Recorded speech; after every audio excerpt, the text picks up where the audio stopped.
La première fois qu'ils ont vu le chien, il pleuvait. Pas une bruine, mais une de ces averses froides et régulières qui vous attirent avant même d'atteindre le porche.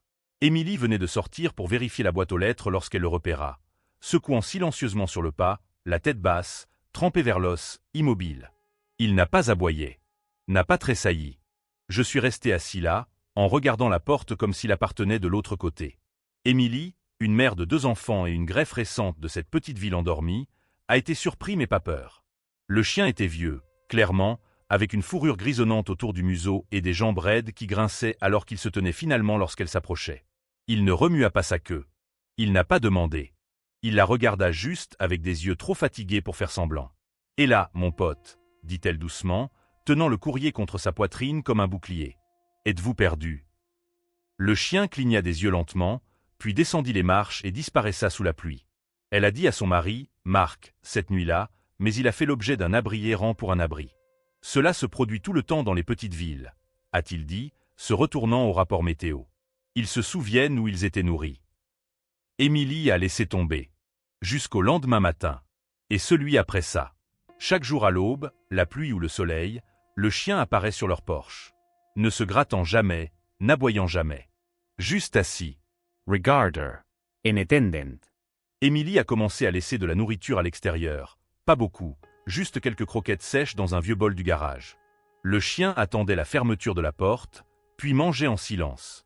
Puis il partirait. Les enfants l'ont nommé « poussiéreux » pour son manteau de couleur cendrée. Mais Dusty n'a pas répondu à son nom. Je n'ai répondu à rien du tout. Il est venu. Il était assis. Il est parti. Une semaine s'est écoulée avant que quelque chose d'étrange ne se produise. Le fils d'Émilie, Max, âgé de 6 ans et obsédé par les dinosaures, est venu en courant dans la cuisine, les yeux écarquillés. « Dusty a trouvé ma balle », a-t-il crié, en tenant une vieille boule de tennis mâchée qu'il n'avait pas vue depuis qu'ils ont emménagé. C'était dans le hangar. Mais nous n'avons même jamais ouvert ce hangar. Marc rit. Émilie ne l'a pas fait. Cette nuit-là, après que les enfants étaient au lit, elle est sortie et s'est assise sur les marches à côté du vieux chien. Il tourna lentement la tête, mais ne bougeait pas.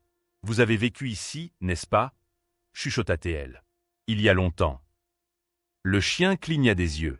Émilie se pencha contre la porte. Le ciel était plein d'étoiles. « Qu'est-ce qui leur est arrivé » demanda-t-elle, ne s'attendant pas vraiment à une réponse. Le chien est allongé à côté d'elle avec un gémissement doux, les yeux toujours dans la cour comme s'il gardait quelque chose d'invisible. La lumière du porche clignote. Et Émilie a senti quelque chose de lourd se déplacer dans les airs. Comme si la maison elle-même s'était arrêtée pour écouter.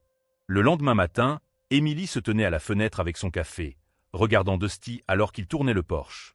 Cette fois, il ne s'est pas assis à la porte d'entrée. Au lieu de cela, il boitait vers le coin le plus éloigné du porche, le nez bas, les oreilles se contractant légèrement.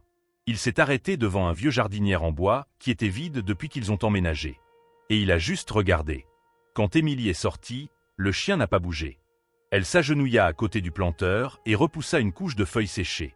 Là, presque cachée sous la saleté et la mousse, se trouvait une petite étiquette de métal clouée à la base.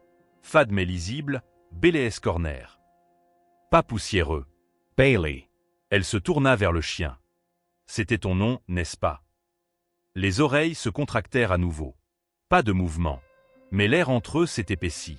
Ce soir-là, Émilie a fouillé les dossiers de la propriété locale. La maison appartenait à un homme du nom de Richard Sullivan depuis plus de 30 ans. Il était décédé il y a près d'une décennie, pas plus de parents inscrits. Elle a trouvé un vieux journal en ligne, le vétéran local décède à 78 ans.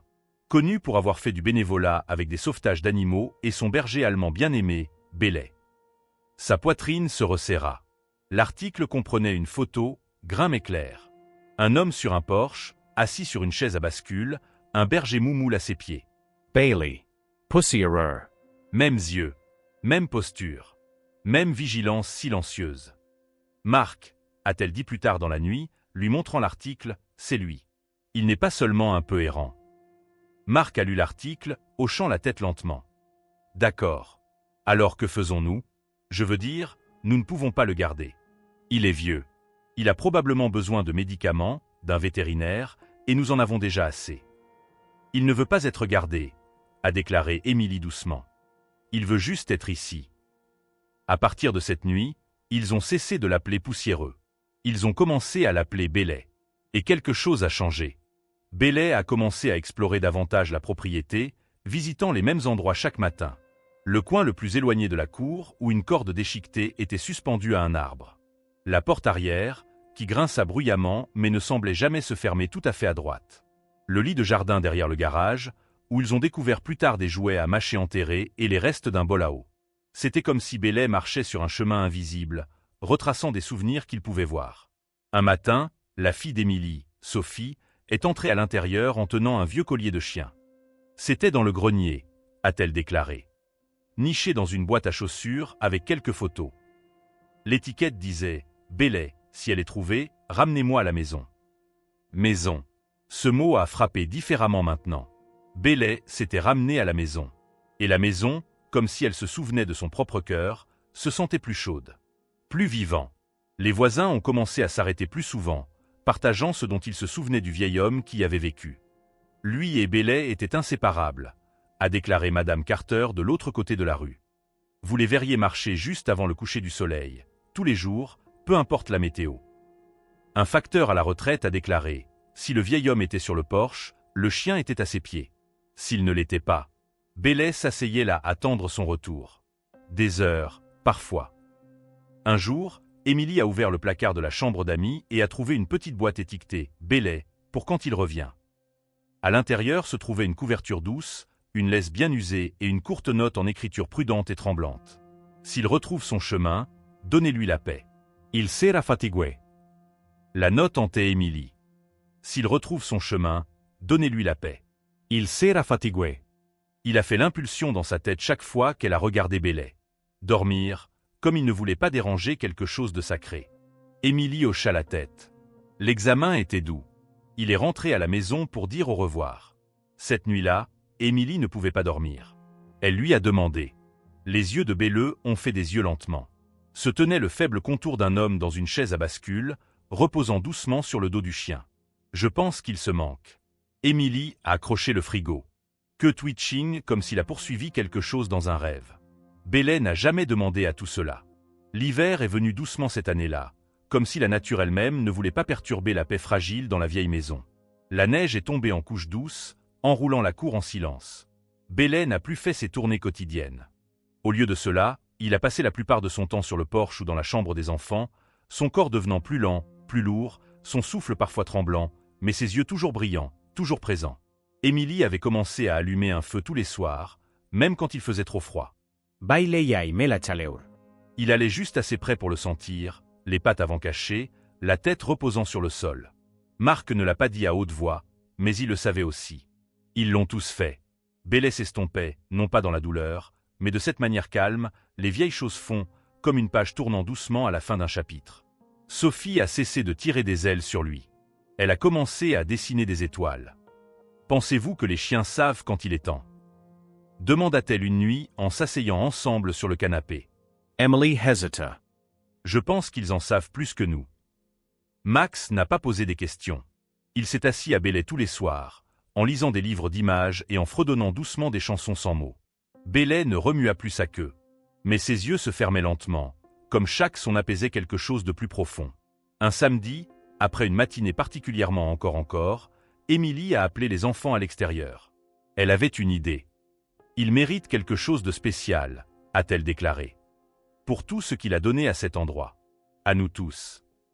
Avec du chocolat chaud à la main et de vieilles couvertures enroulées autour de leurs épaules, ils ont construit un foyer près de la clôture arrière où se tenait le vieux chêne. Autour, ils ont placé des pierres avec des messages gravés dans crayon et marqueur. Merci, Bailey, meilleur chien de tous les temps. Bienvenue à la maison.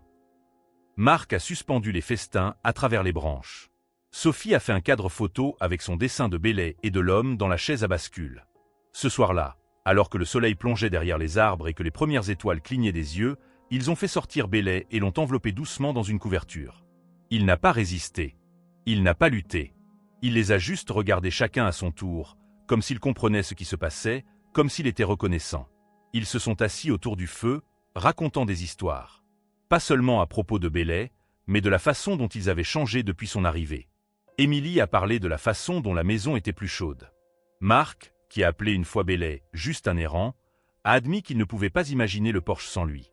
Sophie et Max lui ont dit qu'il était magique, qu'il avait apporté quelque chose d'invisible et d'important qu'il ne pouvait pas nommer. Les yeux de Bailey sont restés sur le feu tout le temps.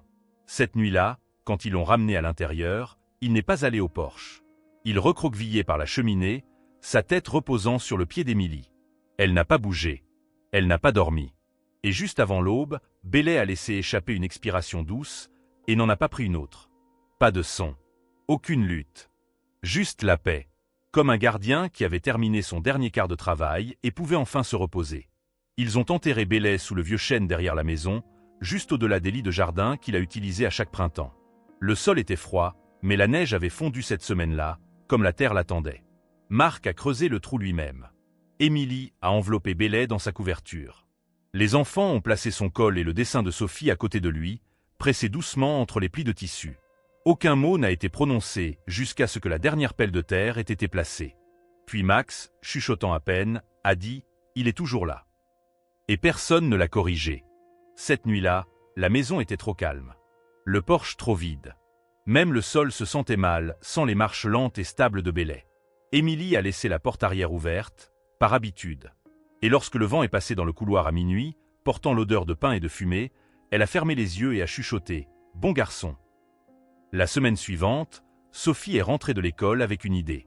« Nous devrions faire un panneau », a-t-elle déclaré. Comme un marqueur. Donc personne n'oublie qui il était. Elle et Max ont passé un samedi entier à peindre une planche en bois. Ils ont écrit son nom dans des lettres de bloc tordues, ajouté des étoiles et des imprimés de pâte et un petit cœur dans le coin. Marc les a aidés à le publier dans le sol sous le chêne. Bailey, il appartenait ici. Les gens de la ville ont commencé à s'arrêter. Le mot s'était propagé. Le facteur a laissé un bouquet de fleurs sauvages. Un voisin a apporté une vieille photo d'il y a 10 ans, un coup noir et blanc de M. Sullivan assis sur le porche avec Bailey à ses côtés. Émilie l'a placé sur le manteau. Il a surveillé cette maison plus longtemps que nous, a-t-elle déclaré. Peut-être plus longtemps que nous ne le ferons jamais. Les jours passaient. Le printemps est arrivé tôt. L'herbe s'est glissée autour du lieu de repos de Bailey. De nouvelles feuilles s'étendaient sur les branches au-dessus de lui. Mais sa présence n'est jamais partie.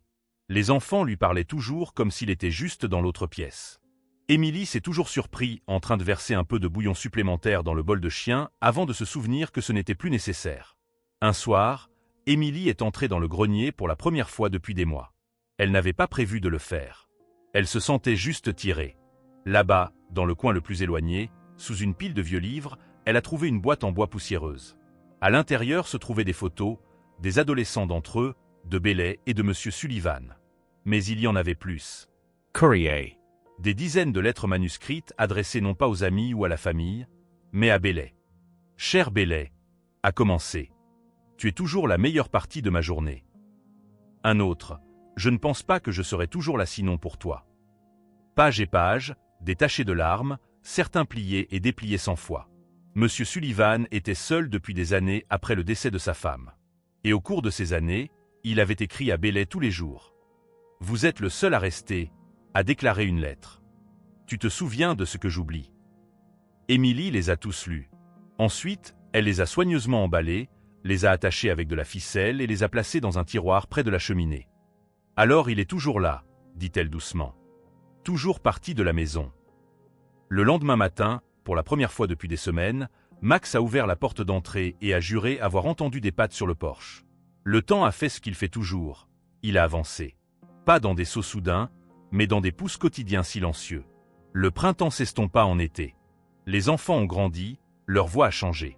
Émilie a planté des fleurs par le vieux chêne, et sans même son sens, a commencé à la qualifier de « arbre de Bailey ». De temps en temps, quelqu'un quittait quelque chose par le signe en bois. Un bâton, une gâterie, un minuscule rocher peint. Personne n'a dit qui. Personne n'en avait besoin. Bailey faisait partie du rythme tacite de la ville, comme la cloche du tour de l'église ou le gémissement de la porte de l'écran au magasin général. Ce n'était plus un chien. C'était une histoire. Sophie a commencé à en écrire un livre pour enfants. Elle l'a appelé Le chien qui se souvenait. Son professeur a pleuré quand elle l'a lu à haute voix en classe. Max, moins bavard mais non moins réfléchi, a commencé à placer l'un des anciens jouets de Bailey sur le porche tous les dimanches matins.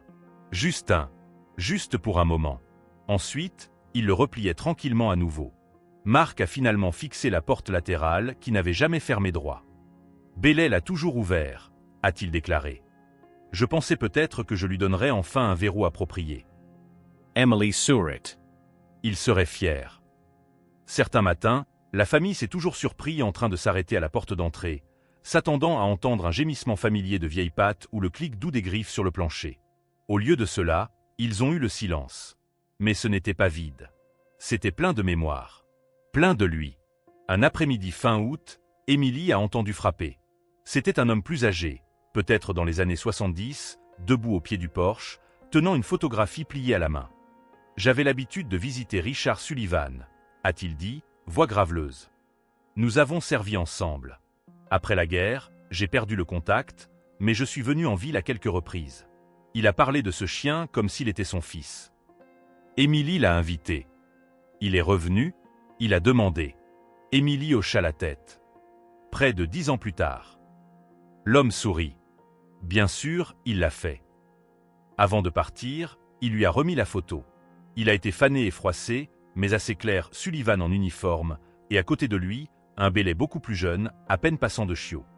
Il a dit qu'il ne croyait pas au paradis, a déclaré l'homme. Mais il a dit que s'il y en avait un, les chiens trouveraient la porte en premier. Cette nuit-là, Émilie a encadré la photo et l'a placée au-dessus du manteau. En dessous, elle a écrit une petite note. Il a trouvé le chemin du retour.